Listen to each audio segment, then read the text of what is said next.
కోనసీమ జిల్లా అంతర్వేది సముద్ర తీరంలో అసాధారణ పరిణామం చోటు చేసుకుంది. బంగాళాఖాతం అకస్మాత్తుగా దాదాపు 500 మీటర్లు వెనక్కి తగ్గింది. దీంతో తీర ప్రాంత ప్రజల్లో తీవ్ర ఆందోళన నెలకొంది.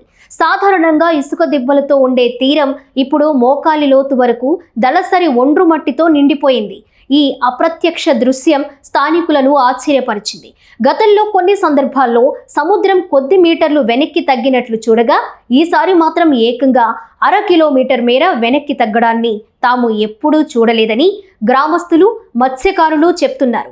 ఇక సాధారణంగా సముద్రపు నీరు ఆకస్మికంగా వెనక్కి తగ్గడం సునామీకి సంకేతంగా భావిస్తారు. భూకంపాలు, అగ్నిపర్వత విస్ఫోటనాలు లేదా సముద్ర గర్భంలో కొండ చర్యలు విరిగిపడడం వల్ల సునామీలు సంభవిస్తాయి. వీటి ముందు కొన్ని సూచనలు కనిపిస్తాయి. భూమి గట్టిగా కంపించడం, సముద్రపు నీరు ఆకస్మికంగా వెనక్కి తగ్గిపోవడం లేదా సముద్రం నుంచి భారీ శబ్దాలు వినిపించడం. ఈ పరిస్థితుల్లో జాగ్రత్తలు తప్పనిసరి అని నిపుణులు చెప్తున్నారు. ఇలాంటి సంకేతాలు కనిపిస్తే వెంటనే ప్రజలు ఎత్తైన ప్రదేశాలకు తరలిపోవాలని హెచ్చరిస్తున్నారు.